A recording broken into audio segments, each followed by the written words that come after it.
Thanks for listening to Third and Five podcast. If you like what we do here at Third and Five, then you can support us on Patreon. Any support is very much appreciated. You can also follow us on the podcast platforms and like us on all the social media platforms. All right, ripping into episode 28 of the podcast today. A big interview with Tom Walsh coming up, plus plenty to talk about in the NFL and NBA as well. Let's get to it.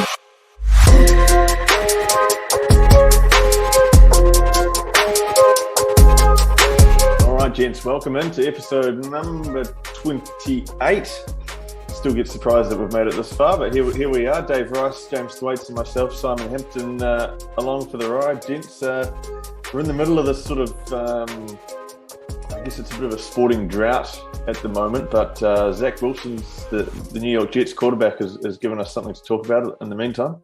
He's not going through a drought, is he? Yeah, no droughts for Zach. No droughts for Zach Wilson. He's apparently, for those that don't know, bit of rumors swirling around on social media this week. His longtime ex-girlfriend shacked up with his now former best friend and college teammate. When she got a bit of heat on social media for it, she dropped word that apparently Zach Wilson was sleeping with his mum's best friend, taking a book out of American Pie there. So, Cougar Nation. Yes, since I moved to the States, I got a Twitter account, and you get into some real weird deep holes with these things. And like, out of this, someone's posted a picture of what looks like a girls' night, a bachelorette or a girls' weekend with Zach's mum, and then maybe 5 or 6 others, and then there's just all the speculation. Like, if it's not 1, 2, or 3, then he's had a Mars. Like, it's wild stuff, eh? Like, oh god, yeah. And then I realized this is why I should not have got Twitter, but it's pretty wild. I have seen, the best thing I've seen come from it though was someone say that this is the first time the Jets have scored over 40 since 2018. So I feel like that was quite that guy won the internet for the day. God. Well, outside of Zach Plenty of people Wilson, in this country with too much time on their hands, I think. How does Zach Wilson do it there? What else has been going on? I feel like New Zealand lost to Ireland in rugby. Almost lost to them in cricket. Yeah. What to you is the bigger upset? I feel like the cricket's probably the bigger upset, because I think in 2022 the cricket's the bigger upset. I think the rugby team were probably second best to Ireland on the whole at the moment. So, obviously the Black Caps ended up winning, so Ireland didn't win that. But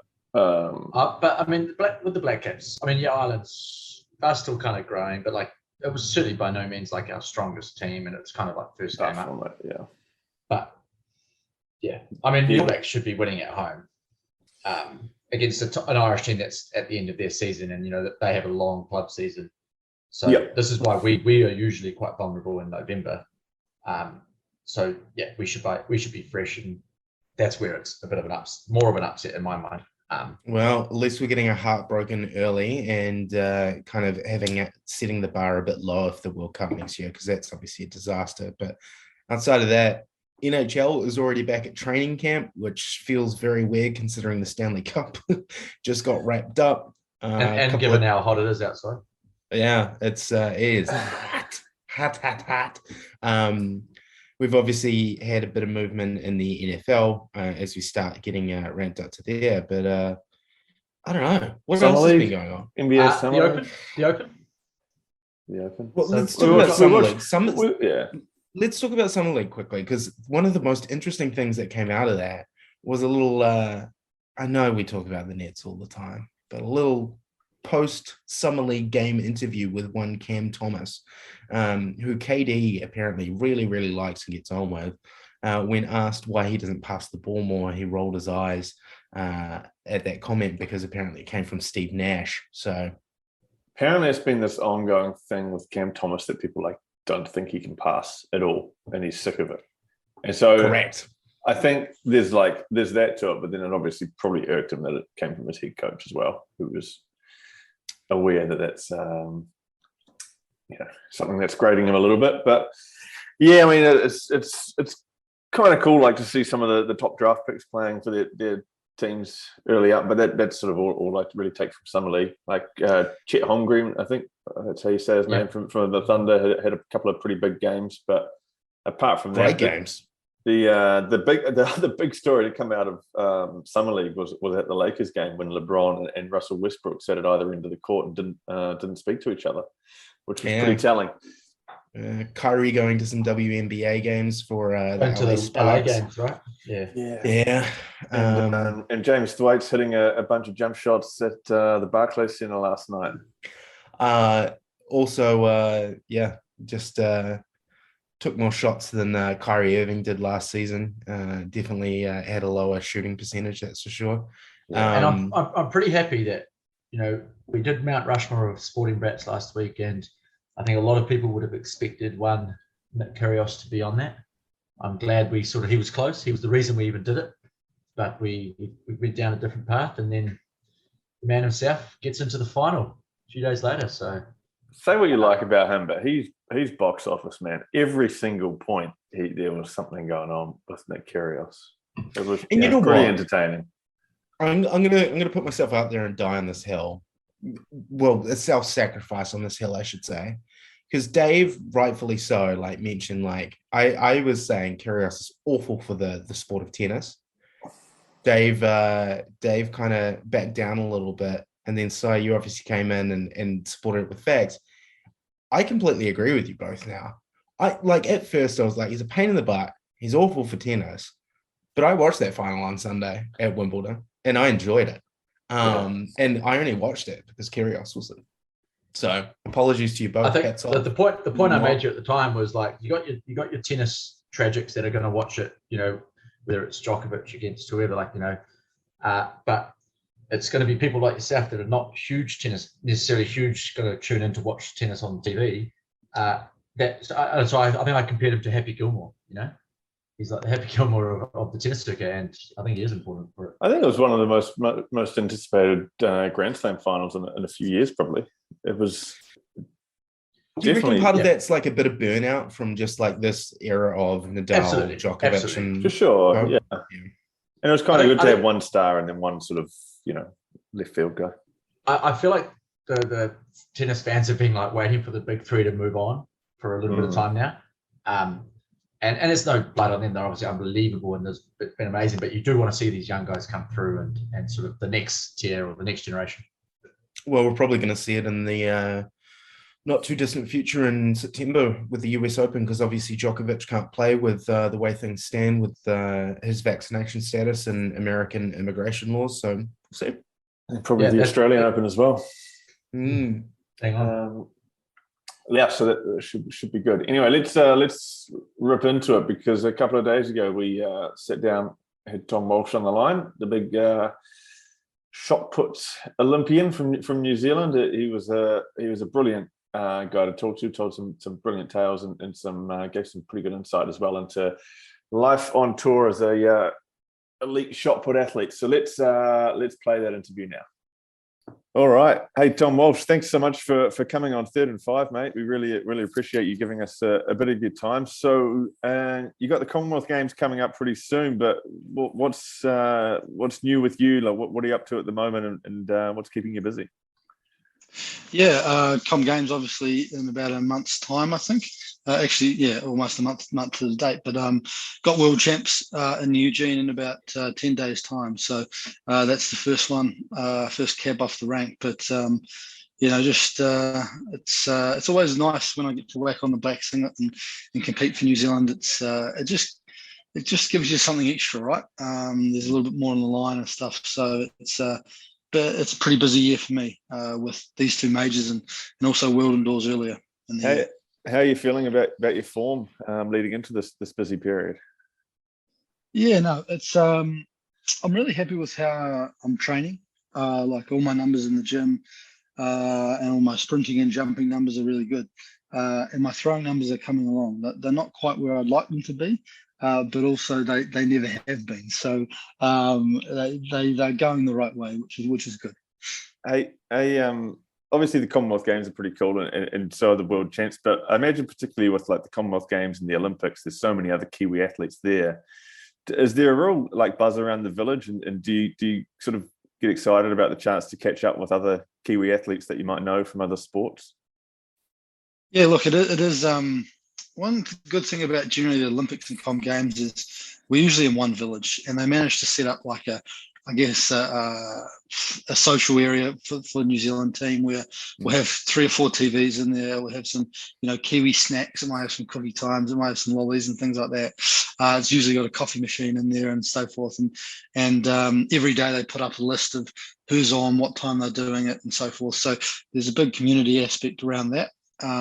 This time around, because there's 3 villages, there won't be that type of feel as much, but hopefully we'll get to catch up with some of the other athletes that we see around New Zealand. Now, Tom, I asked Foxy a bit of a cheeky question when we had him on the podcast, which was, had he ever hit any spectators with golf balls? I'd like to think you haven't done that in shot put, but have you had any close calls at all while you've been on these events, or seen any close calls? Yeah, look, I first of all, I haven't hit someone with a shot put. But I've hit someone, I know I've hit someone with a toaster. Yeah, a toaster. Yeah, toaster. Yeah. This needs to go a bit deeper on this story. Yeah, look, it was I don't know what it was for. It was for like some school kind of thing, and it was in my last year of school, and they kind of like they had all these different kind of things. And I think there was a toilet. Obviously, there was a tennis ball. There's all these different kind of things to throw and see how far I could throw. And I think they were running like it was a fundraiser, so people were betting on how far I'd throw things. And so I threw the toilet. I only threw the toilet like 3 or 4 meters or something like that. And then it was like the toaster was the next one up, and there was a microwave. And the toasters, like that, they're obviously an odd shape, but they're quite light too, so you can actually get behind them a bit. But the people were like, the landing area was literally about 2 or 3 meters wide by 30 meters long or something like that. So I went to throw it, and it came off the side a little bit and just went, because it was 2 or 3 people deep on either side, and they just couldn't get out of the way. And it just, went straight into the crowd and hit someone on the head, and that was kind of the end of it. That was the end of the show. Well, but, now we know why we can't throw toasters in schools anymore around the country. Yeah, exactly. So thank you for that. Yeah, but I have seen other guys hit things like, we usually have like marker boards beside the shot put areas. I've seen a bunch of shot puts go through those and make a big crack and a bang and so forth, but I have never seen anyone actually get hit by one. So while we're on the topic of shot puts, you've obviously got ball shot as well. It's got some fantastic t-shirts designs and things like that.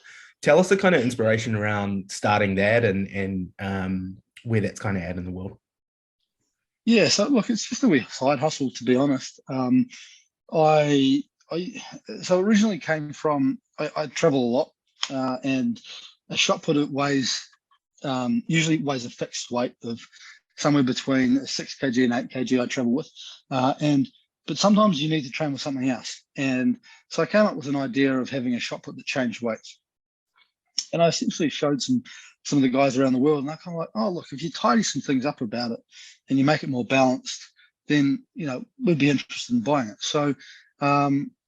So foolishly I decided to make a really good version of it and then start selling it. And so look, it's the best training shot put out there, because it goes from 6 kg to 8 kg in 250 gram steps. So you've got like 8 shot puts in one, rather than having one fixed weight. So and then on the side of things, I got dropped by Nike in 2020, end of 2020, and I was just like, well, I might as well start making some stuff. I already had some sayings up in the back of my sleeve around, like running's overrated, the bar isn't bending, you're pretending, all that kind of stuff. So my personal favorite is being big ain't easy. That's a good one. But so just a little bit, a bit of side hustle on the side, a little bit of humor, and yeah, it seems to be going okay. Yeah, it's pretty awesome. I love the t-shirt designs. Like I was saying to my wife last night, I'm going to go out there and buy a couple of them because that running is overrated definitely had me laughing, and I'm a definitely big believer in that. But Yeah. I guess with those shot puts that you're saying on varying weight, like I remember when I was growing up, I got a chance to have a play around kind of, in shot put, discus, and javelin. And that was kind of my first exposure to it. What would you suggest if there were, kind of young kids out there that are wanting to get into shot put? How do they go about that? I think like the easiest way, I think one thing we do really well in New Zealand is, especially with athletics, is like almost every school has an athletics sports day, whether it's at primary school, intermediate, or high school. And so usually there's some teachers at the school that either know something about the sport or can point you in the right direction. And so I think if you enjoy it through like the school stuff, then you can go and find a club, and then a club can probably point you in the right direction for coaching, because there are plenty of coaches around that are mainly volunteer coaches as well. So as long as you can get to where they coach, then you should have someone there that can help support you and help kind of get you better if that's what you want to do. Nice. And so once you reach this world-class level, you've obviously won a bunch of medals. I've always wanted to know, what do athletes do with these medals? Because in my head, they're either doing one or two things. They're sitting in a box and you probably don't look at them. Maybe three things. They're potentially on display. Or the third one, which I like to imagine most athletes do, is just on the occasional Sunday, they crack a beer and wear all the medals at once. What do you do with the medals that you've won over the years? Yeah, look, well, I definitely don't. Well, I do the last one without the medals though. But look, mine are somewhat on display. But we get boxes usually with the medals. So they're all kind of still inside the boxes, and they're kind of in. We've got a lounge that's essentially got hard liquor in it, and two or three couches, and some cool pictures and some other bits and pieces, and they're kind of sitting there. So they're on display because I'm extremely proud of what I've done, and will keep doing too. So I have a better idea long term when I make a man cave and a few other things that hopefully I can get across the line in terms of displaying stuff like that. But at the moment they're kind of sitting in their boxes, somewhat on display. Some, not all of them, but some of them are. Yeah. So Tom, bringing it back to that side hustle, will you, obviously the World Champs next weekend, will you be kind of bringing a bunch of these t-shirts? Because obviously your fellow competitors are the sort of perfect candidates, and any of the other sort of field athletes as well that probably hate running. Is that kind of like you'll bring a few extras, and we obviously probably know a lot of these guys. I mean, it seems like a great hustle opportunity. Yeah, look, no is the long and short of it, because I'm there to do a job, and that job is not trying to sell t-shirts. I'm there to try and win, but it's definitely something that we try and do. Is I've given a bunch out to some of my mates and things like that. But yeah, look, it's just something a wee bit on the side for sure. Yeah, and I guess on that as well, around the camaraderie, like a lot of the guys that you'll be competing with next weekend at the World Champs, like I'm sure you kind of have competed against them a lot.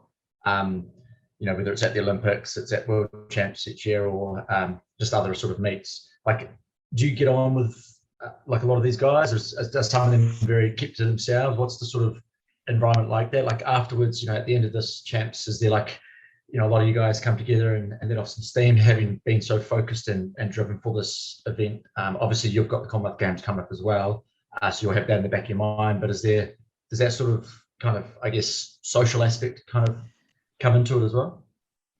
Yeah, for sure. Look, that is one of the major reasons why I do the sport, is the connection with the guys. And most of us get on well. I've always said over the years, I've said, look, there's a few things that lock the shot put boys together. It's good food, like something the local food and something the local beer.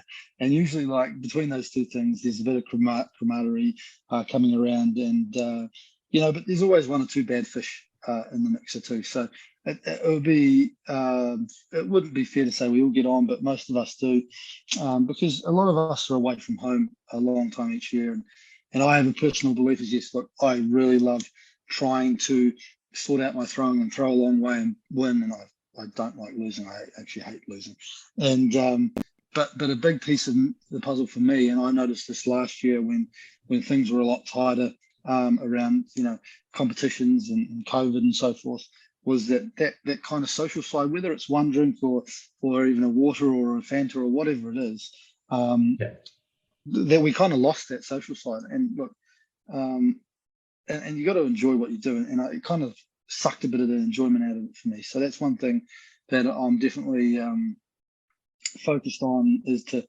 enjoy what I do, because look, it's I'm on the road a lot by myself, and it's not easy, and you just have to enjoy it, or otherwise it's going to be a pain in the ass. Yeah, for sure. And so on the bad fish, is it because after a few drinks they're kind of trying to arm wrestle or sort of wrestle guys in the pub, like what's trying to sort of show their alpha dominance, or what's the sort of? Yeah, look, we've there's actually been a bunch of times where, well, one time especially where we went to this pub, and there was 5 of us in there. We walk in, and the bouncer comes over afterwards, and in about 5 minutes after we've been there, he sat down in front of us and said, "Hey guys, look, I'd really appreciate it if we had no problems tonight." Because obviously, like, he's just like, "Look, we can't stop you if something goes astray." Because I think I was the smallest of the 5 of us, 5 or 6 of us, so yeah. Look, there is definitely some alpha males around and stuff like that, but thank God no one at the moment gets punchy. So that would be a bit of a scary time if that was the case. I love it. Yeah, I imagine you would all kind of tower over some of those doormen at a few of those pubs as well. Yeah. So what does traveling look like for you? Like, with all these events around the world, are you picking and choosing what events you go to, where you have, the best chance? Like, how do you select what events you go to, or are you going to everything you can to get successful? Yeah, look, it's a little bit of both to some degree. I think definitely before major championships, my support team and I kind of come up with a plan, and we identify windows in time that I'd like to compete, and then we identify them to get me in the best shape, and then afterwards, after major championships or Commonwealth Games, after Commonwealth Games this year, I'm over in Europe for another 6 weeks. Doing about another 7 or 8 comps, and that's more of about trying to make some money. So it's a clear difference. Before major championships, it's about physically getting yourself in the right space, physically, mentally, and emotionally, and all that kind of stuff. And then afterwards, it's kind of more enjoyment, more laid back, and more like, we're still trying to throw a long way, we're still trying to win and stuff, but it's definitely, we're here to make some money. And this is going to help us through to the next year and paying for stuff and so forth. Because as you guys know, travel at the moment and everything actually with life is phenomenally expensive, and a little bit of extra cash at the end of the season can help. Yeah, because I was talking to I think a tennis player who's on the circuit, one of the Kiwi guys, and I was surprised to learn that they don't actually get a lot of assistance from the governing body, and they sort of have to do it all themselves and manage all the travel themselves, and then basically go off the prize money. Is it similar for you guys? Yeah, so it varies with athletics quite a bit. Look, I'm extremely lucky that a big piece of the pie for me of my travel overseas gets funded. It probably costs me about 90K a year to travel and do what I do. So it's not cheap. And so to have a piece of that pie covered by Athletics New Zealand and the taxpayers of New Zealand is fantastic. I'm pretty lucky. And then, look, I like to book my own travel and so forth, because, travel agents, I just still don't understand why they still exist. But that's another story for another day. So I think athletics is we're very lucky, but you don't get support until you get good, essentially. So there's probably another 3 or 4 people in athletics, New Zealand, that get funded in a similar way, but the rest of them definitely have to do a lot more for themselves. And talking about ramping up for the big events, what does the diet of a shot putter look like? Like, what are you sort of eating every day? Maybe run us through your meals. Yeah, it's always a good one. Always people love to find out. Look, when I get into closer to competitions, it's less food because I'm not training as much. But yeah. I when I'm in training, I usually 5,000 calories a day, which is, I think the average intake for a human should be about, I think 1,500 for women, about 2,000 to 2,000 for men should be what you should eat. So that includes 5 or 6 meals a day. Big brekkie, then like a shake and some sandwiches at 10:30, 11 o'clock. Then a big lunch, which includes like 200 grams of protein, 2 cups of rice, 2 cups of veggies, and some other bits on the side. And then sometimes a shake in the afternoon with the same similar dinner. And then, depending if I'm still hungry at the end of the day, just before bed, we'll have some type of protein snack as well. So and now I'm at a stage where it's actually easy to keep my weight on, and I'm not trying to put on more weight. But for the longest time, I was trying to add weight on, and people go, "Look, you're just eating all the time. Isn't that great?" It's like, well, I was eating when I wasn't hungry. And it's like, that is the hardest thing in the world, to keep eating when you know you don't need it, but also you feel like you don't need it. And is that big brekkie you talk about? Is that bacon and eggs and all the trimmings, or is this a little bit more cleaner and greener? Again, that varies depending on where I am. And usually on the road, hotel breakfasts are bacon and eggs because that's what they have. But usually I have overnight oats with protein in there as well, and some berries and so forth. So it's a healthy amount in both cases though. Well, I guess you got to have it, because I saw a video of you from earlier in the year, I think, bench pressing 245 kilos, which was just incredible. So something I can strive to do is, because I'm probably eating those amount of calories being over here in America, but not doing the fitness and workout to combat it. Hey, Tom, question. Obviously, like these interviews, like I said, lots of the same questions. Is there any question that you've ever always wanted somebody to ask you in an interview, but they've never asked? That one. Good answer. Yeah. I know that's putting you a bit on the spot. Yeah, it is. I think people not necessarily answer, but maybe understand, is people think that shit. Like I'm away from New Zealand. Like a lot of athletes have to travel to the northern hemisphere for summer stuff, from essentially like May to mid-September, October. And I think people just think that I swan around and see sights and do all that stuff, when essentially like I'm sitting in a and it's glamorous and you get to fly business class everywhere and stuff. It's not like sometimes I fly business class if I get free upgrades, like most of the time when I fly back from Europe back to the States from Europe, I have to get up at like 3:30 a.m. in the morning to catch a cab to go to the airport to get the earlier flight to connect in Frankfurt, and then all this kind of stuff. So I think people just think it's all glamorous and stuff. Like I'm a 30-year-old guy now sitting in a university dorm room. I'm not staying in a 5-star hotel. So I think that's probably, especially where our sport is, it is quite different, and yes, don't get me wrong, it is cool. We do get to see things. We get to experience the cultures and so forth, but it's not all 5-star accommodation and business class flights. And I guess with that as well, like when you are away from home for so long and you're in a sport where a lot of the time it can feel like just yourself out there, how do you get around that? Like, do you have any kind of tricks you kind of do to kind of lift yourself up if you're feeling down? Because obviously being alone out there can be hard a lot of the time.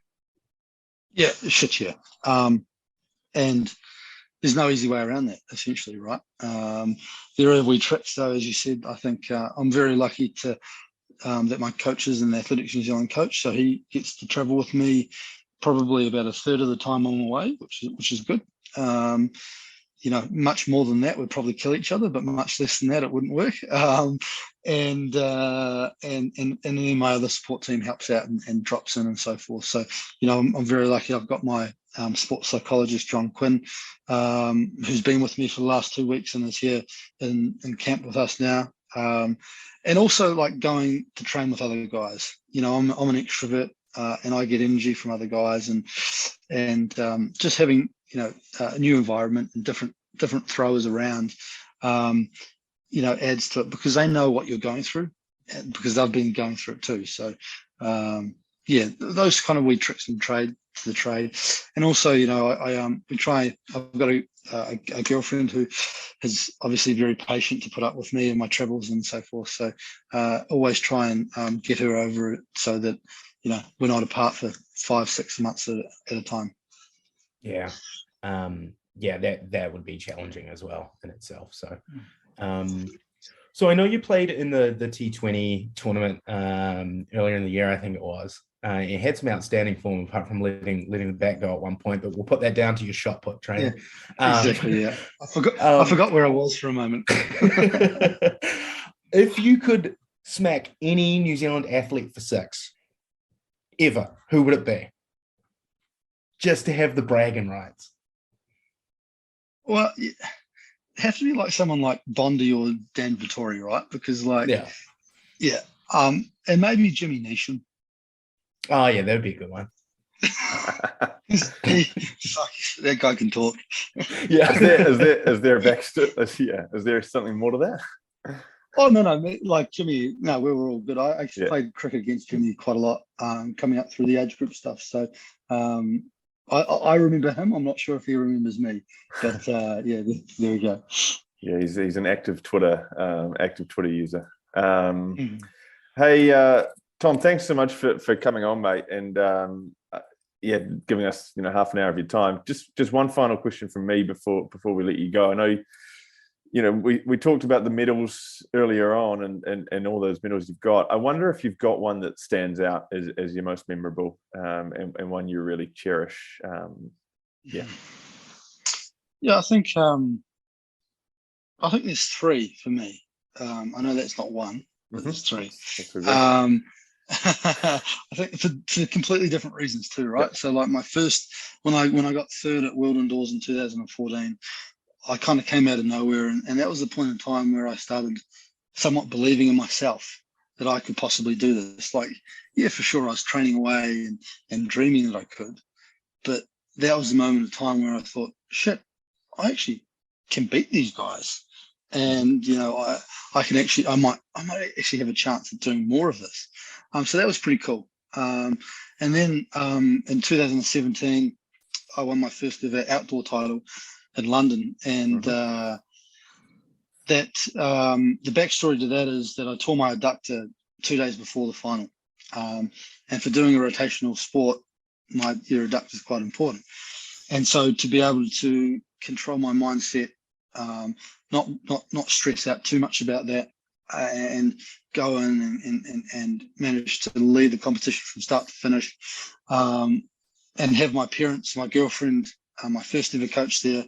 It was a pretty special moment. I remember my father walking down the street at about 3 a.m. in the morning, just going to everyone in that group, going, "How does it feel to be the world champion's girlfriend?" And then he'd go over to my coach and he'd go, "How does it feel to be the world champion's coach?" This kind of stuff. So awesome. That was pretty special to have, to go through the adductor stuff, and then also have my parents and my girlfriend and so forth there, and also Tokyo last year. Last year and the year before that was so shit on so many different levels for so many different people, and to come through that and to come through the self-doubt and the challenge I had in the qualifying and so forth, and come away with the season's best, and meant so much to me personally to know that I still had it because there was so much self-doubt to think, shit, can I actually still throw? Can I still make this ball go? Do I still have it? And to get through that and to come out the other side with the shiny thing hanging around my neck, even though it wasn't quite the right color, I was extremely proud of, considering where I was emotionally probably, 2 months before that. No, that's awesome, mate. And what a moment that was. I think Thwaites just texted me and said, Tom Brady once got asked what his favourite Super Bowl was, and he said the next one. So fingers crossed, mate. You can pick up a few more medals over the next month at World Champs, and then the Commonwealth Games in Birmingham. We'll be following you. But thanks heaps for coming on the podcast, mate. We really appreciate it. Enjoy all the sights and sounds of Oregon, and wherever your travels take you over the next month. Sweet as. Hey, thanks for having me on, guys. Pretty cool to hear from Tom Walsh there, and pretty entertaining as well. How good's the toilet throwing story he's coming up with there? Yeah. Also hitting someone with the toasters. Fucking great. Yeah. I loved that. And I was a bit worried. Not what you were expecting when you asked that question. Not at all. Great guy. Also, definitely jump on his website, wallshot.com. Grab some t-shirts. They're great t-shirts. I'm going to buy some for myself later in the week. Absolutely great guy. Give him a follow on social media as well. Love it. All right, lads. Let's. We haven't talked NFL for quite a while because there's been a lot going on, and pretty excited too because we had some news. Just a week after James Thwaites came in and said that Baker Mayfield was going to the Seattle Seahawks. That was his hot take for the rest of 2022. Baker Mayfield winds up on the Carolina Panthers. So, what do we make of this? He had to go somewhere, and I don't know if any of us were really expecting the Panthers to step up and go out and get Baker. It's a bit of a weird one, to be honest, for me. Like, the Panthers were rumored to be in the race for Deshaun Watson when Deshaun Watson was being traded. That obviously didn't eventuate. They've got Sam Darnold at the moment, so they've pulled in Baker Mayfield, which is a bit interesting. He took a bit of a pay cut to go there just to help facilitate the trade. I think it might have been 3 or 5 million. Can't remember the exact details of it. It's a bit of a weird move for me for the Panthers because, they're in a division with the Saints and with the Buccaneers. So they obviously think they can be slightly competitive.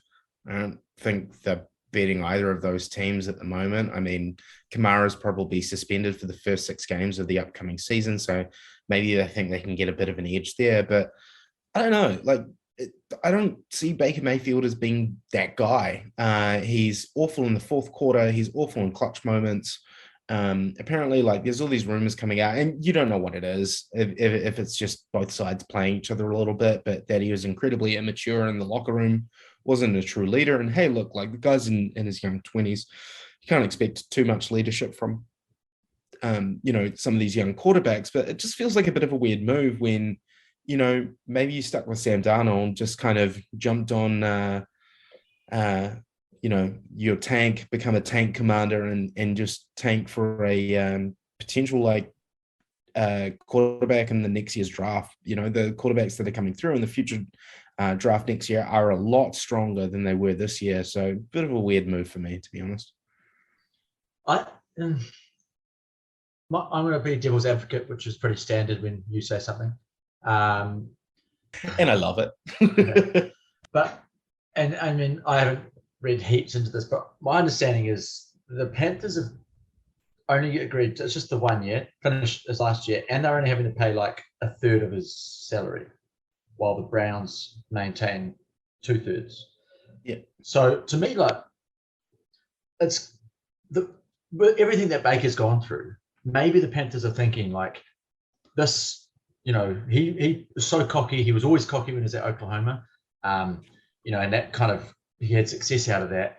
And he's kind of got this arrogance about him, which on one hand is kind of what you need to be successful, but he probably took it too far. And from all accounts, sounds like he's a bit immature. But I think this might have really given him a kick up the butt, and actually you might see some more maturity, and we might see a better Baker Mayfield. And that's maybe what the Panthers are thinking. And also having Mayfield, having Darnold, yes, probably neither of them are going to be a Tom Brady or Aaron Rodgers. However, they could actually, do well with either of them, probably bring out the best in each other. I mean, I believe they were the first and third pick in the same draft in 2018, which is, I suspect, one of the first times in history a team so soon as well have two of the top three picks. But so that in itself is quite interesting. But I don't think they're taking on a whole lot of risk by getting him on their books just for 1 year. If he is off the field no good and doesn't really perform on the field, then cut him loose.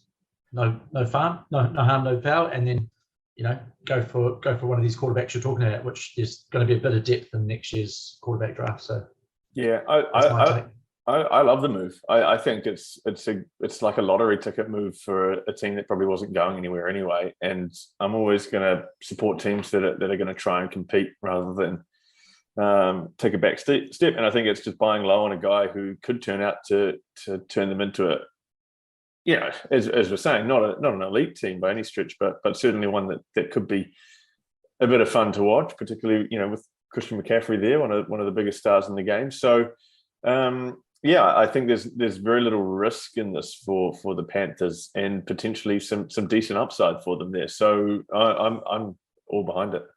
So I think, like, obviously the risk that you're both mentioning, I completely agree with you from like the short-term risk. There is not a lot for them. Like it's very similar to like the Sam Darnold trade that they did a year or two ago, where it's like they're not taking on a huge cap hit. They're not, giving up a whole bunch for a player that could actually perform pretty well there. The long-term impact is kind of where I think the risk sits for them, because they are taking themselves probably realistically out of like a top 5, I would say, maybe top 3 to 5 draft pick in next year's draft. So that probably takes him out of the running of a whole bunch of, quarterbacks that could be a potential franchise future quarterback. We obviously know, like, as Dave, you rightly mentioned, this is an ex-number 1 pick and ex-number 3 pick. So, that it's still a roll of the dice at that point. But yeah, like, I mean, I hope Baker does well. I hope he matures. I hope he, gets better and, with his fourth quarter and third down throwing. I don't particularly see it happening. He's got Robbie Anderson there. He's got DJ Moore to throw to, and they're both pretty good wide receivers. Christian McCaffrey's obviously, great if he can stay healthy.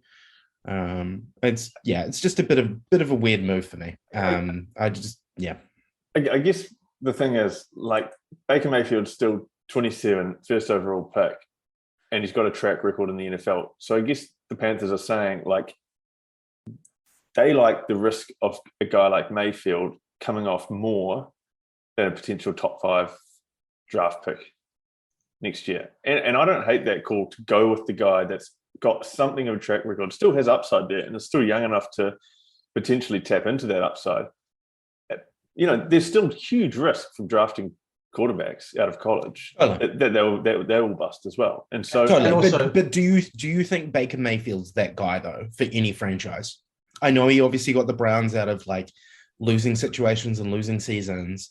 He did take them to the playoffs, which is definitely a good thing. But this is a guy where there's all these concerns around maturity. There's these concerns around like him actually being clutch and being able to perform in these like do or die moments. Like his fourth quarter stats are horrific, really like the worst in the league. And then he's also coming off shoulder surgery as well. I don't like the way that the Browns handled the situation at all with him. I thought that was really shit, to be honest. But I don't know if he solves a whole bunch of stuff. That's a bit of a weird one. Yeah, I think I'd take the punt on Mayfield over taking a punt on expecting a draft pick that's going to, need us an elite quarterback out of the draft. Because the other thing is, they could fight their way to a semi-decent record if they, few things go their way, and then they're picking, there's 10 teams worse than them maybe in the NFL next year. And then they're picking 12, they miss out on a quarterback, and they've just delayed their potential future quarterback for another year. Then they're in a massive hole. Yeah. So, yeah. I mean, I don't know. I see your point, but I just think I'd probably lean to go with the guy that's got something of a track record and still has some upside in the NFL over a draft pick.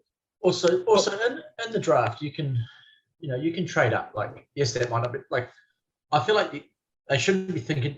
And Simon said it earlier. I think it's better for them to actually just try and have a successful season. Like that should be first and foremost. Like priority should be actually being, going well and thinking about 2022. Like they've not, and especially if Christian McCaffrey can be fit and firing, then that's huge sort of piece to sort of their team. I think they should be 2023 and potential draft picks and the fallout from all of that can be dealt with a lot later. Like when you actually look at the draft position of a lot of the top quarterbacks, that of the sort of future, whether it's like Mahomes, I think he was 11th or 12th.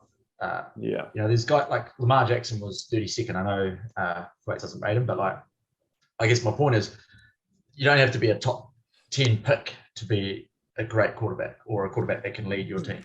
You definitely don't. And it's an absolute dart throw. Like we all know this. We all know that there's a lot of like quarterbacks that go out of the league like fairly early. It definitely shows the value of quarterbacks when you do hit it. I don't know. It feels like a weird decision to me. I'm especially in that division where I don't see you making the playoffs unless something really bad happens. So I hope Progressive Insurance really jump on and like do some like kind of jabs at the Browns organization.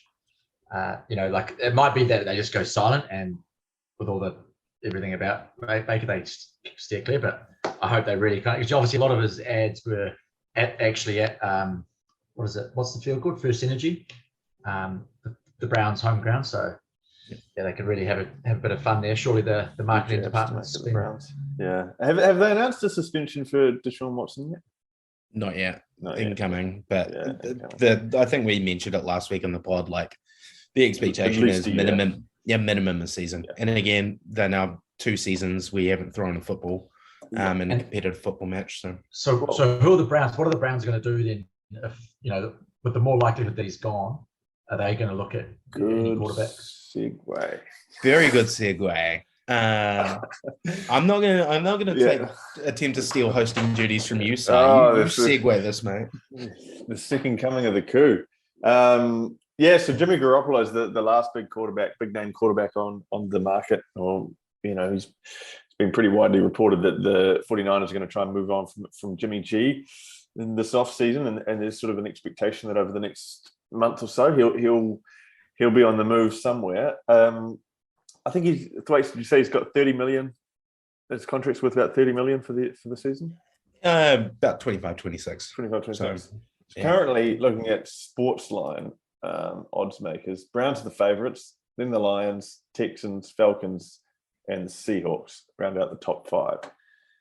So be interesting to see if the Browns do. Obviously, they'd wait on confirmation of a suspension, but do have a punt on Jimmy G. It's a bit of a weird one. Like Jimmy G, in like my head, is like a really, really old quarterback. He's only 30.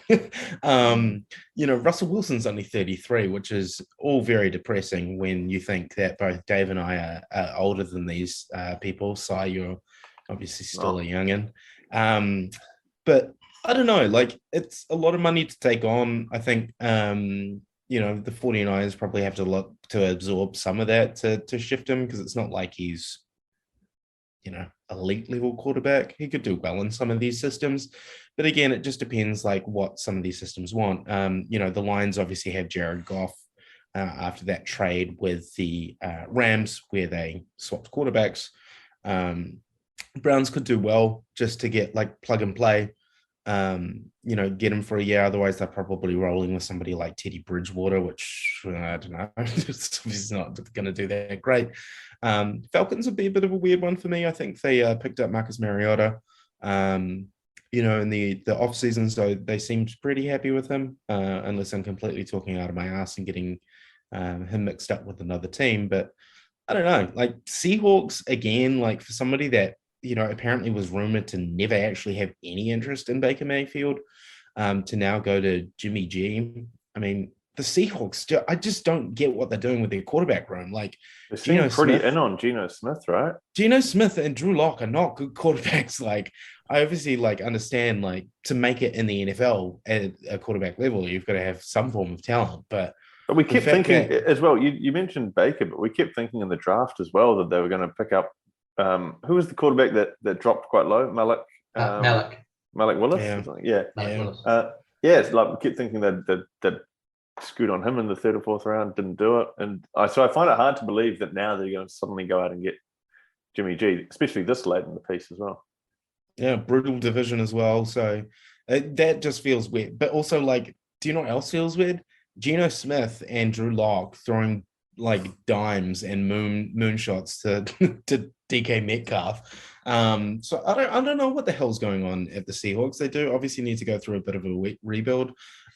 Pete Carroll as well, like some of his play calling, I find a bit questionable. He obviously gets stuck in his mode. I'm really excited to see how Russell Wilson goes at the Broncos, just with a bit of different style there. But yeah, I don't know. What do you think, Dave? Is Jimmy G on the horizon for the Seahawks?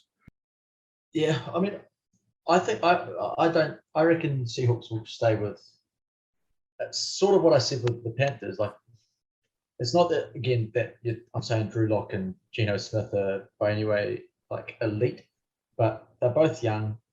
They're both both made it to where they have on the back of some decent play, and I just wonder whether Pete Carroll and the Seahawks want to just give that a crack. Now, if it completely capitulates and you fold, then as you've talked about, there's a lot of good quarterbacks on the horizon, and then they can kind of really look to rebuild around one of these franchise quarterbacks. But maybe one of these guys has a decent season or exceeds expectations. And hang on, aren't you contradicting yourself a little bit here with the Panthers taking a stab at a quarterback and trying to do well? Or are you saying they're on similar kind of levels where they're both like not a lot of risk? Well, I'd say the potentially Panthers a high reward. I think the Panthers have got more slightly more proven quarterbacks in their sort of quarterback room.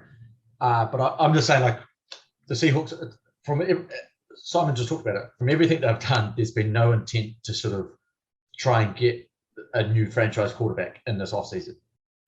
Whether that's from the draft, whether that's either trying to pick up Baker or Jimmy G or someone else that was available.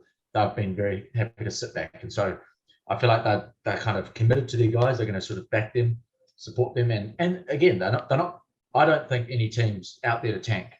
Yes, they're in a very tough division, but I think they'll come with the expectation that they can make the playoffs, and then obviously you have a very short memory, my friend. I'd like to rewind your brain to 2 or 3 years ago when Tank for Tua was a trending hashtag for years and years and years, when they thought the Miami Dolphins were going to tank for Tua, and they obviously won a few games, obviously lost out on Trevor Lawrence and ended up getting Tua anyway. But it feels very weird to me, that whole Seahawks area. And like, honestly, like as a Seahawks fan, God, it would be depressing watching Geno Smith or Drew Lock throw football the entire season. To defend the you're saying the tank. I actually would challenge that no team starts in September with the intention of tanking. What you're talking about with the tanking for Tua, that was more, you start 0-4, nothing's going right, your players aren't doing well, then that's a different kettle of fish. I understand that maybe, you sort of give up on the season already because the hill you've got to climb to even just kind of be competitive and even potentially make a wildcard spot. So that's different to sort of, we're talking in like July, August. I don't think any team has got a mindset of I'm tanking because the number one pick next year is going to be good. I don't know if they're necessarily aiming for the number one pick and purposely tanking that hard, but you got to feel that some teams that aren't. Tanking for Tua's not really been a success, has it? Like, Tua's got so many question marks over him still. Oh, it definitely wasn't a success because Trevor Lawrence, like midway through the college season, like became a clear number one pick. So, and they still got. So the funniest is that the tanking was really tanking for Trevor. Because Trevor Lawrence was seen as like the Andrew Luck, like the greatest the greatest college athlete for 10 years. And then the New York Jets, which is such a New York Jets thing to do, they fucked up their tanking by winning a game. That's right. And then Jacksonville got the number one pick.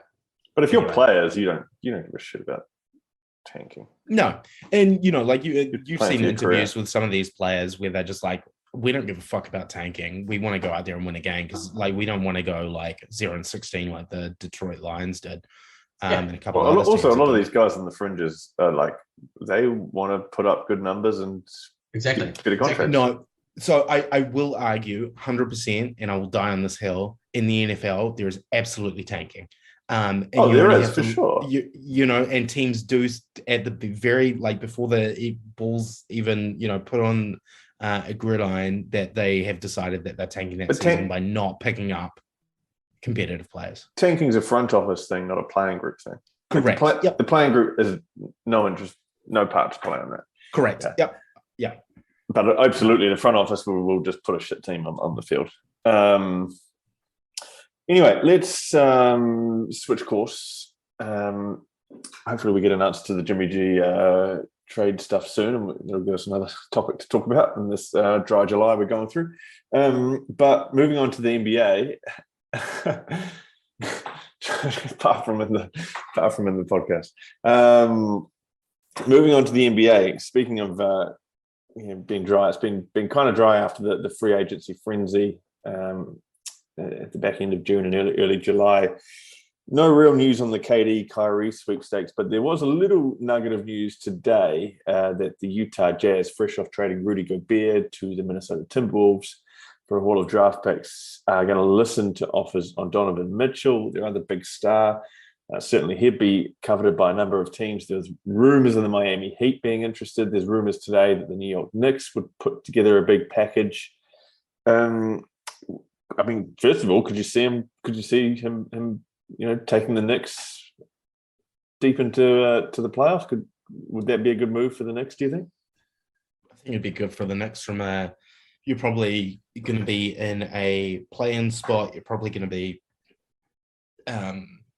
making the playoffs with them, depending on what you give up. But, it's good. From a franchise point of view, I think it puts like bums on seats. I think it sells a lot of jerseys, gives them hope. Like, this is the last time they had a true like superstar in New York. Like, they've had probably like it's like Carmelo Anthony. Yeah, I mean they had Linsanity, which obviously was good and then for like and a then very short term. Patrick Ewing in the 90s, but more so like I feel like it's good for them. Like they need to do something because this. Ironically, though, that the one thing that they probably don't struggle to put bums on seats. No. So, but like what I mean, like they can definitely charge more of Donovan Mitchell's out there with a bunch of these players. So I don't know. Like I think the kind of key thing, like as soon as that came out, is like, what the hell do they want for Donovan Mitchell, considering that Rudy Gobert went for so much? And it's like, what teams can do for that? And like all my head went to immediately was like, oh God, this is going to be a piece in like some big 3-4 team KD trade. So I just don't know, because they, the Minnesota Timberwolves gave up so much for Rudy Gobert. Like Donovan Mitchell, like I agree, like he's actually regressing season on season, I think, from memory. So he's probably like, he's real young though. He is young. He's like 25 or something. His regression though, like his regression stats are always worth like keeping an eye on. I'm not saying that Donovan Mitchell's a shit player by any stretch, because he is a great player. But it's probably like something to keep aware of. But that Rudy Gobert is the benchmark for a Donovan Mitchell trade. I just don't know what teams would make a trade for him, apart from, like I said, the Knicks, the Suns, as part of like this bigger trade piece for KD. Yeah. I mean, what, like Donovan Mitchell's on the same contract as Ben Simmons, right? So wouldn't it, there'd be problems? There were problems trading him to Miami with Ben Simmons. So teams are going to run into problems with that contract rule, that rookie extension. Teams will. So the rule around the rule is if you have drafted a player and given them a rookie extension, you can also trade for one of those players on that. Because the Nets didn't draft Simmons, they obviously traded for him. They can't have two traded of them. So like the Heat and stuff like that would actually be okay with it. I don't see him going to the Heat though, because like the Heat are like pretty good. Like out of the Heat, if you're moving one player, it's Kyle Lowry out of the Heat. That is not enough for Donovan Mitchell at all. So what about Julius Randle? I don't know what honestly, I thought about that before, Dave. I don't know what Julius Randle's value is. I think it would have to include RJ Barrett. See, no, so I don't know the next one. If you're giving up RJ Barrett, you do not do it. You don't. The next have to keep RJ Barrett. They have to keep him. I don't think you're getting Donovan Mitchell, because Julius Randle's like, his contract's bordering on being cumbersome, basically. Like it was an overpay. Yeah. So I think you're going to have to give up someone like that. I just thought whether it's Julius Randle's the main piece, and then you package that with like a fringe player, Obi Toppin is his name, I think. Obi Toppin's like great. I don't think they do. I'm just saying, like if you're Jazz, what are you trying to look for? And then probably a couple of picks. A lot of picks. I mean, like the Knicks did well in the draft, like if they got called out for it, but they actually acquired a whole bunch of picks. The Knicks' problems on their roster though are around Julius Randle and around Evan Fournier. Fournier is really expensive. He's obviously like set the most 3-pointers for a Knicks player in a season, but like he is really expensive, and like they need to get the hell like him off their roster. They're not going to be able to do it without sacrificing picks though to send him somewhere. Is the problem. Yeah, so I mean, one of those two would be probably in a Mitchell trade to match up the salaries. But I think you're going to have to, there's going to be basically all of your drafts for the next 5 years are going to be the Utah Jazz's. But I could see the Knicks definitely being a player for that.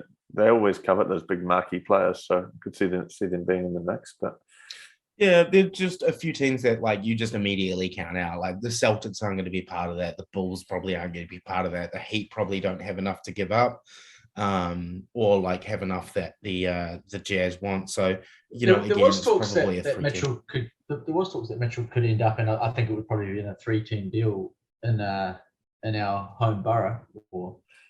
Yeah, that would mean Simmons would have to go back to Utah, and then Durant going to Phoenix, I think, wasn't it?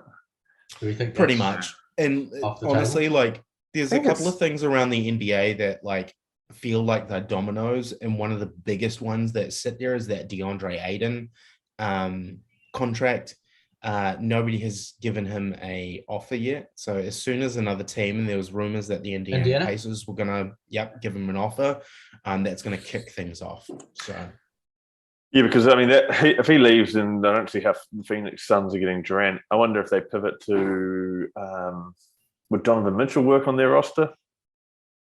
Yeah, don't think so. With I mean, only if the Jazz are willing to accept a whole bunch of picks and non-E players, which hey, they may just go into Cam Johnson or Bridges or something. But yeah, the Ayton stuff, he's still sitting out there. It's going to be interesting to see where he lands. Miles Turner as well is another one that could be on the move out of Indiana. So, bit on in the NBA. Anything else around the NBA? I don't think so. Not much.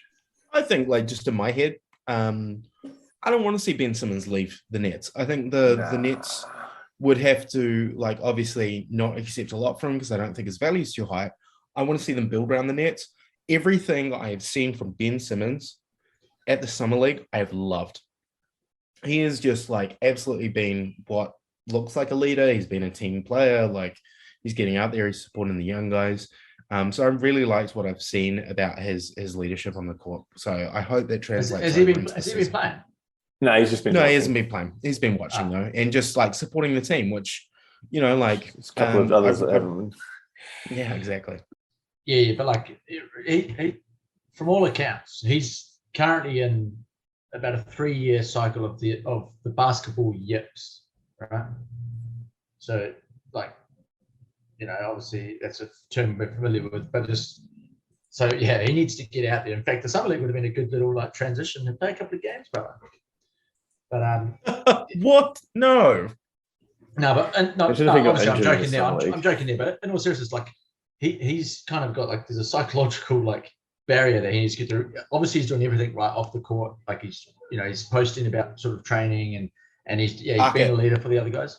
Park it, because the reason being, like with Ben Simmons, he was injured as well. Like he went through back surgery. So I think we park the mental side of things until we get to next season. Let's see what he's like. But I honestly as I sort of talk, I mean, I think you hit the nail on the head in this sense. He's no value. There's no value in him getting rid of him. So we know he's a star. We know at his best he is an all-star level player. So yeah, let's do everything we can to put everything around him. Signing up Paddy Mills, in my view, is a real good shout because he's a fellow Australian. He's probably the sort of guy that can be by his side and help on that mental side, more than probably a lot of other players in the league. So yeah, that's a good call there, and for not that much for Paddy Mills' salary, and then just put everything around him to kind of help him succeed. So I think that's promising. So I'm with you. Yeah, you'd be selling so low on him at the moment. Anyway, all right, moving on to Major League Baseball, or sort of to Major League Baseball, because it's the All-Star break next week, which means All-Star game. 6 New York Yankees included in the All-Star roster. They're the most out of any team, which doesn't surprise me given the season they've had. But one of the funnest parts of All-Star week is the Home Run Derby, which is going to be Derby, Home Run Derby, Data. They've got a couple of players who have committed to play this year, including the legend Albert Pujols, the Cardinals' first baseman, which would be cool. 42-year-old Albert Pujols taking part in the Home Run Derby. But on that, because there's not really much to talk about with regards to that, we thought we'd have a little yarn about how a Home Run Derby in New Zealand would work, or some sort of similar event for the sports that are played in New Zealand. So your rugbies, your rugby leagues, and your crickets, and any others. So if you were trying to do a Home Run Derby in New Zealand for a New Zealand sport, what would be your ideas? 2 things immediately came to mind. 1, force bag. Loved that game when I was a kid. Love it. Geordie Barrett would be so good. Oh, yeah. And just kind of like for anyone that doesn't know what a force bag is, and I'm probably going to describe this terribly.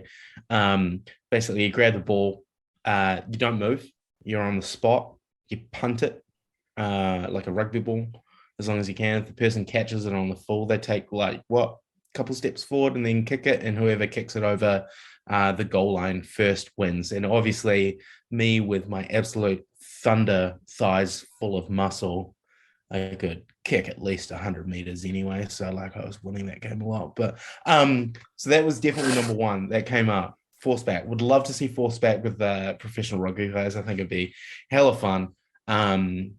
The other one that came to mind as well was some kind of like home run derby style thing, but with cricket players hitting sixes.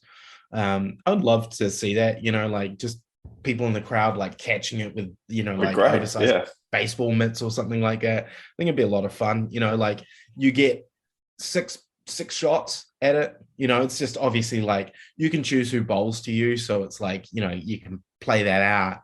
And then they measure the overall distances of your 6 total shots. And whoever has the longest distance wins. And then it kind of goes into a knockout tournament. I reckon that would be hella fun. Yeah, and it wouldn't be $1 million, but you know how there was that Tui Catch a Million? You could just basically wear our promo top like, it might only be $10,000 or something more like, they're not going to be paying $1 million because there's going to be so many sixes, but just it would be probably dangerous in today's PC world. I don't know if they're allowed, because there's just going to be a whole bunch of drunk guys trying to like take each other out and dive and catch one-handers and probably hit themselves in the head. It got pretty chaotic when they did that for us. It was a pretty incredible viewing during that summer when they would catch a million. So imagine when it's just like basically these big hitting players are just going to get pies. So there's going to be 6 every ball. Here we go. Just be throwdowns, right? Third and 5 catch a 6-pack. There we go. Third and 5 catch a 6-pack. I think that to me would probably be better. Like the force back's a great idea as well. I'll go for a couple others that I thought of in this space. Sort of thinking about the 3-point competition in basketball, you could obviously do something similar with netball, where you're sort of like in a zone.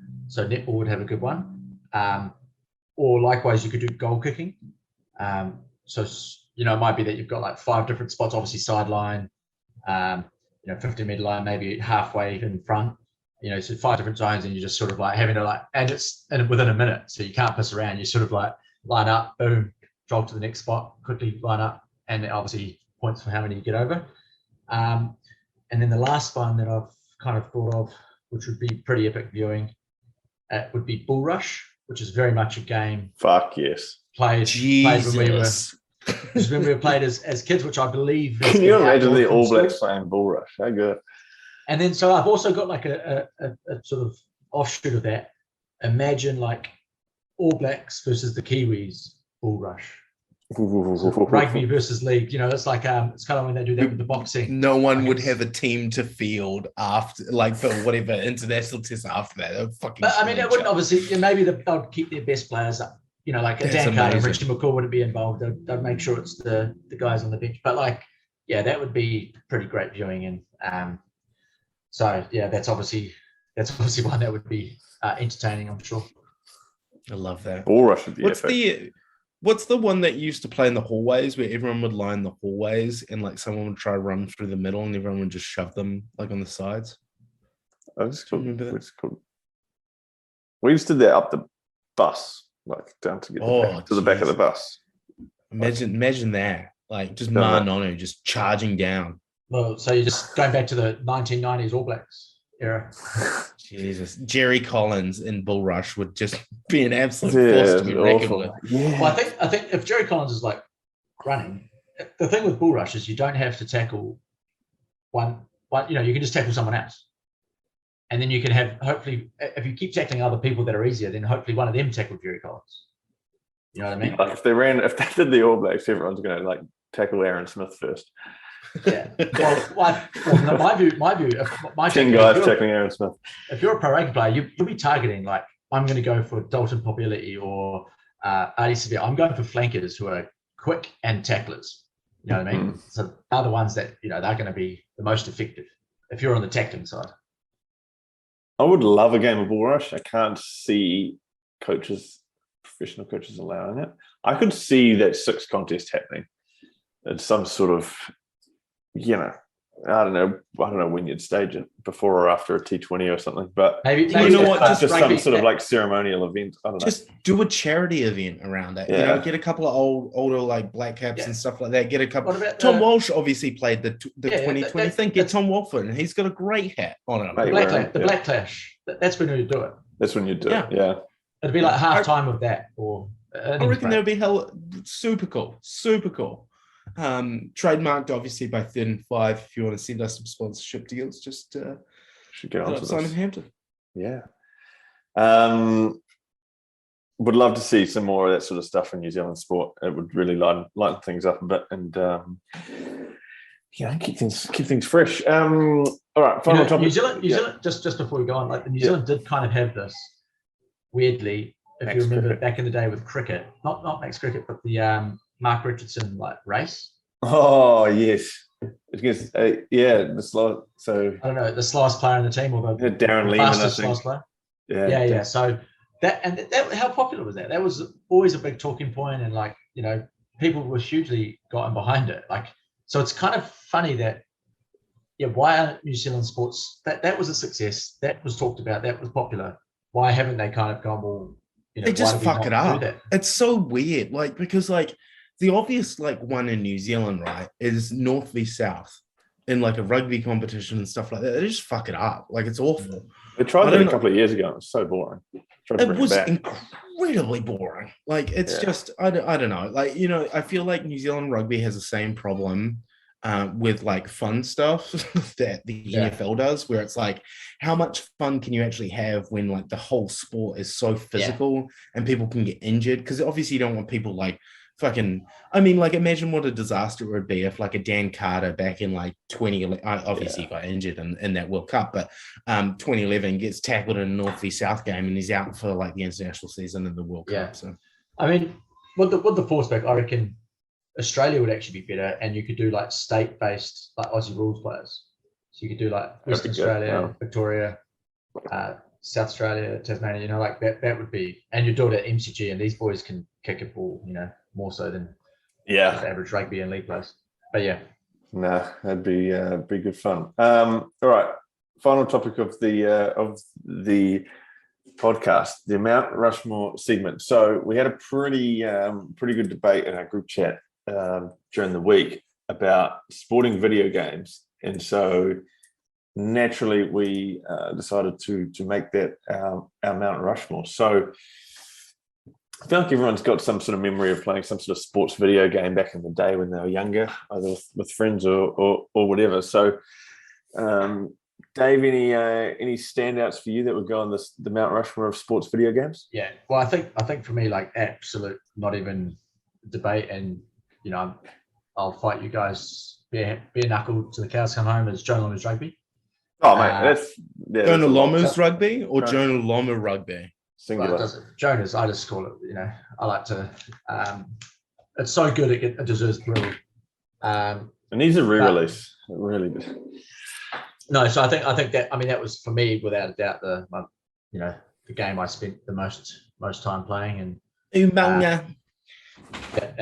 so many the commentary and the sayings are so good. Question though, so because I know we're going to get this from some of the youngins that didn't grow up in our era with PlayStation 1s. What about that EA rugby? Is it 05? 08, yeah, because that was actually quite a bit of fun. I enjoyed that. That was definitely the second best rugby game like there's been, but it's not Jonah Lomu rugby though. Yeah, and maybe there's some nostalgia for our sort of people our age that would have grown up on it, but I think it had the best gameplay. Yes, obviously the graphics are pretty laughable, but so I think I remember them at the time, them being pretty fucking amazing. So, I'm surprised you remember it, considering you only just turned 21 the other week. No, that's next week, bro. Vague remembers that, but definitely also played the rugby 05, I think, or maybe 08, one of those ones as well, and enjoyed those. I was also thinking about cricket ones, and oh god, I remember Shane Warne cricket was pretty good at the time. Okay. With a mate back in Wellington. Here's a good one. Here's a good throwback. I remember, for anyone that grew up in Wellington, Johnsonville Mall. I think it was like Sounds was like the CD place, like on the corner opposite like the Wendy's or whatever it's called. It's where you could buy CDs. Like, shout out to whoever sold me an Eminem CD while I was like 11 or 12 with those RA ones. But they had a PlayStation set up there, and they had Shane Warne cricket on there, and you could enter this cheat code in. How good were cheat codes back in the day? They're so shit now. But anyway, you could enter this cheat code back in, so you could get a beach ball bowled at you. And I used to go there in Johnsonville Mall, which is a terrible mall nowadays, sit there and just play Shane Warne cricket on the, the old PlayStation stands that they used to have. Loved that game. That was, it was such a good game. Good memory. It's the top cricket game for sure. It's top cricket. Yeah. Cheat codes is kind of what, like this is what, going back to Jonas, which is obviously number one, is they kind of had these glitches that they must have been intentional, but they kind of shouldn't have been allowed. And then so everyone had different standards as to whether you played with them. There was the bump, there was the passing off the ground, there was running in the line out. So, and some people won't even know these things, but like they were kind of glitches. They weren't realistic, but that's what kind of made the game so good as well, because they weren't, not everyone knew them. It wasn't, I don't think they were in the manual necessarily. So they were kind of glitches to be discovered, which kind of adds to its mystique. So obviously you brought up like a very nostalgic memory that I thought I'd forgotten, Si, with Shane Warne cricket. You really put that up. I'm not going to put that on Mount Rushmore though, even though I did love that game. That was a lot of fucking fun. This is a democracy. This is a democracy. We're going to have a tough job whittling this down to 4 because there's quite a few to come, I think. Let's rattle off a few more quickly. Yeah. Okay. So I'm going to go with the obvious Tony Hawk's on that. Yeah, goddamn you, Sty. I was going to say you've been stealing most of my ideas for the last few weeks. Or two. Two. I can't remember which one was which. Two was I'll the agree better with two. You can't remember which ones. Get out of here. So number one. Are we happy that skateboarding is like we're putting that as like the? I mean, I'm not trying to have a go at X Games, but it's without doubt a sport. Mate, my fat ass can't even do a kickflip. Like I'm happy putting skateboarding as a sport. I'm happy with skateboarding. So Tony Hawk Pro Skater 2, better soundtrack. Obviously, the first one was very exceptional, and it got a whole generation into skateboarding, even more so. Bob Burnquist and a whole bunch of the other guys that you could play as players in there. And that level where you'd go down, it was like a warehouse, and you'd go down a big ramp at the beginning and just do like a big flip through the glass cage over the half pipe. That was epic. But number 2 was definitely better. Number 1, you had like the 2-minute time limit to like do your little circuit and get as much as you could, but the soundtrack on number 2 is absolutely incredible. Tony Hawk soundtracks, like I still listen to them on Spotify. They are so good. I think Tony Hawk's up there. Thug, like Tony Hawk Underground, was like I like that a bit as well, but Tony Hawk Pro Skater 2 definitely there. And shout out to Dave Mirra, BMX Adventure or Pro BMX, whatever that one was.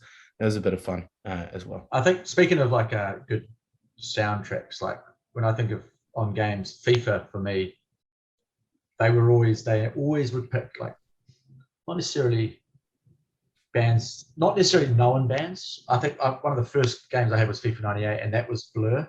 Was a song. To be honest, maybe it was quite known at the time, but it was like for a lot of people, you would have been discovering their music, and it would be there like when you're sort of sitting, you'd know that song like the back of your hand, because you'd always be sort of going into the mode, pick your team. Yeah. And so you're just like, so I know big songs would be Song, Blur, and then there was Fire by Kasabian was one of the new ones.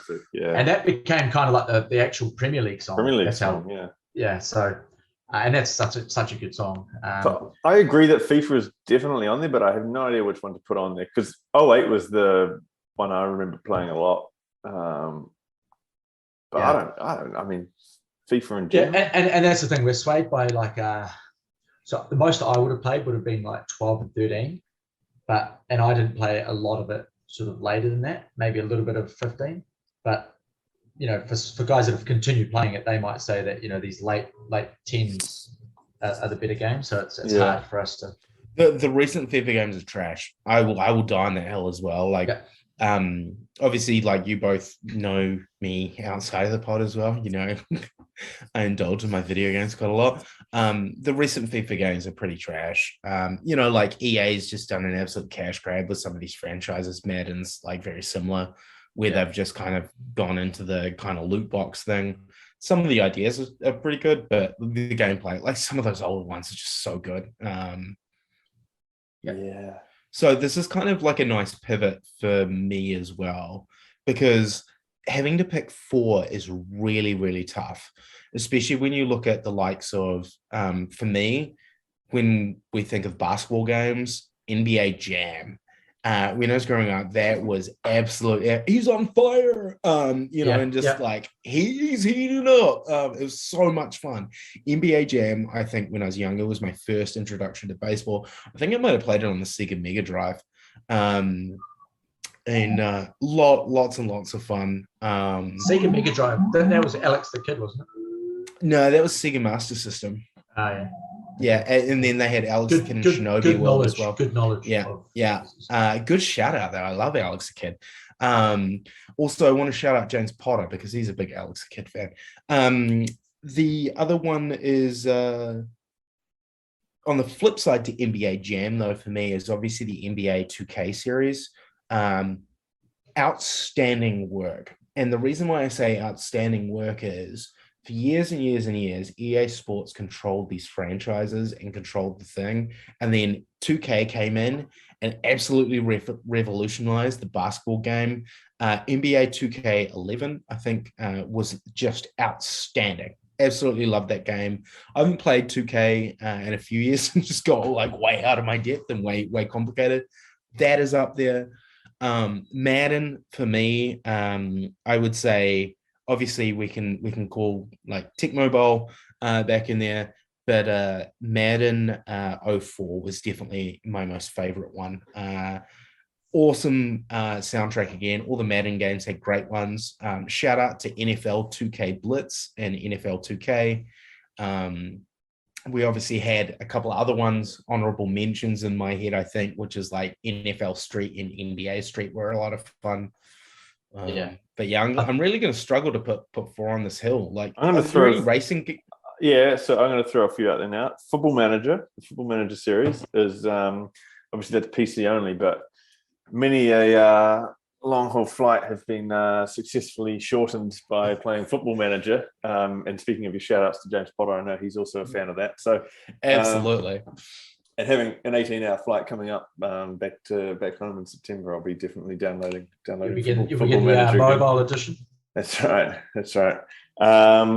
As far as motor racing games go, the Formula One games are good, but a little bit like narrow, I think. Yeah, because you can only do Formula One and you don't have a lot of power in them. We used to play V8 supercars back in the day. Back like 2002, maybe. The racing game I played the most was Gran Turismo. Gran Turismo is probably the most well-known, the most popular, I'd say. And I'm going to say then, I'm just going to be devil's advocate. Forza was absolutely amazing. Forza motor racing. But on flip side, does Twisted Metal count as racing? Oh, Twisted Metal was one of the best games ever. It was basically actually Crash Bandicoot Racing. Crash Bandicoot. Actually, really good Mario Kart. Yeah. I don't know if Mario Kart's a sports game. Oh, yeah. No. It seems like an easy one to rule out because we've got too many choices now. I think it has to be sort of like you're effectively replicating what you watch in sport, and you don't watch Mario. I mean, I know in Japan, I think you can actually do like a Mario Kart circuit in the city, but anyway, what we haven't said, the other two that I thought of. Oh, you got more? Yep, and this might have actually been yours, but Tiger Woods golf. Yep, yeah, that was one. Yep, that's one of the the greatest golf. It's up there with journalism and rugby with regards to its impact on golfing video games. None have come close. And am I going to steal your other one, Dave? Are you going to mention a tennis video game? You're going to mention top spin tennis?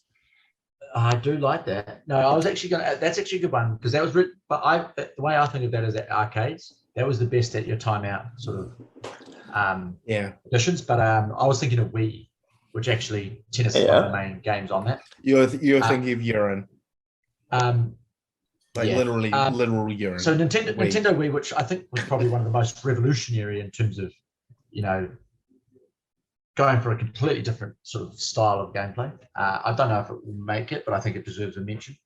And particularly, I'm not necessarily saying any particular sport. I know there was golf, there was tennis, there's timber bowling was a big one on there. The other one, like obviously NHL, the hockey was good. NHL Blitz back in the day was a lot of fun. I think we could talk about this for hours. I think if I'm gonna like pin it down to my top 4 personally, I'm gonna put Jonah Loma Rugby. Shout out to my cousin Jesse, who introduced me to that when I was younger. I'm gonna put Tony Hawk Pro Skater 2 on mine. I'm a big Madden guy, so I'm gonna put Madden 04 up there, and then very tough for my last one. I think I'm gonna have to go NBA Jam just because it was such a good pick up and play game. Like two aside, I think that's what I'm going with. Sorry, FIFA and some of the other franchises. Dave, should we just come up with our own one here? Because I feel like we're just never going to agree on 4. Well, I think I agree with Jonas and Tony Hawk. So I think agreed. We could probably put them on the. So there's 2 there done. So he's gone Madden 04 and NBA Jam. I can't say I played a lot of Madden or NHL, so it's hard for me to put that on there. NBA Jam, I do remember. I do remember when you sort of maybe got 2 or 3 3-pointers in a row and be like, he's on fire. It's pretty epic, and definitely played a bit of that. And it was probably why growing up, of all those American sports, basketball would have been the one I kind of followed the most. Actually, probably Michael Jordan had a part of that. I'd say I have to get a FIFA in there. We all played FIFA, and I feel like FIFA would be one that we would all agree on. You know what? And you know why I think like FIFA, and why I struggled not including FIFA? You can't pick which one. No, you can go around to a mate's house, right? and you could give them a PlayStation or Xbox controller, and they could be playing fairly competitive FIFA in 5-10 minutes. You can't say the same of that with Madden or NBA 2K. And that's why, I like that call, Dave. I do. That would, for me, make FIFA like the better game. It's that's what easier to pick up. That's Yeah, totally. Yeah. Yep, I agree with you guys. Just for me, I love Madden. But yeah, it's got a soft spot in my heart. But I think, it obviously FIFA. Do we pick a FIFA, or are we just doing a general franchise? I mean, 12 or 13 is the ones I remember the most. So maybe we just off camera, or offline, we do a little Google search, see what's the highest regarded. We'll just put that one on there. Yeah. FIFA 12, I believe FIFA 12. Yeah. The final one, always the last one. Always the hardest. So I think of the ones we've been talking about, we got Shane Warne cricket, we got Tiger Woods golf, we got the Madden NBA Jam. I was going to vote Football Manager, but I don't think we can have two football ones. So take that off. I would probably put my vote to Tiger Woods golf. What are you shaking your head for? I just hate you, Si. It's a vote. No, I just think it's so hard because this is one of those things where I want to rate them like the top 10. Because I feel it's so hard putting 4 on there because it's not like I only play 4 sports games. We'll do an honorable mentions section as well. Yeah. But if I mean, what's the vote for the fourth one? Okay, well, I think I'm let's say it's between NBA Jam and Tiger Woods, right? Are you guys fair to say that's your kind of your fourth pick? So I become the tiebreaker. I become the kingmaker, if you like. The Winston Peters. The Winston Peters of, shall we say, 35. Just remember, Sai was pretty anti you being the host last week. I probably would have let you just run on with it, mate. Well, that would. I will let you host. I will let you host next week if you. This is going to sway me. I hate to do this, but I'm going to go NBA Jam, which is on quite. Wow. It's us boomers getting together, isn't it? Yeah. It's just that nostalgia. But I mean, I probably played more of that than Tiger Woods, so that's probably just a swayed decision. So there you go. No, I think honourable mentions definitely on the post need to be Shane Warne cricket, Tiger Woods golf, without a doubt. NBA 2K. Needs to be up there. All right. Yeah. So surprising no motor racing game. So Tony Hawk, John Lumley Rugby, FIFA 12. What was that real good? It was actually a real good racing game. The best game was Colin McRae Rally. Oh, Colin McRae Rally. Yeah, that actually was the best. That was the best racing game that I remember. So actually, it wasn't so much a racing game, but I loved Destruction Derby. I think Colin McRae Rally is a great one. Yeah, RIP Colin McRae. I think we should definitely put honourable mentions because that should get some chat going because yeah. All right, she's been a pretty long pod, so thanks for making it this far, and follow us on socials, and if you like what we're doing, you can head to our Patreon link and support us and help us do more and do better. Until next week, see you later.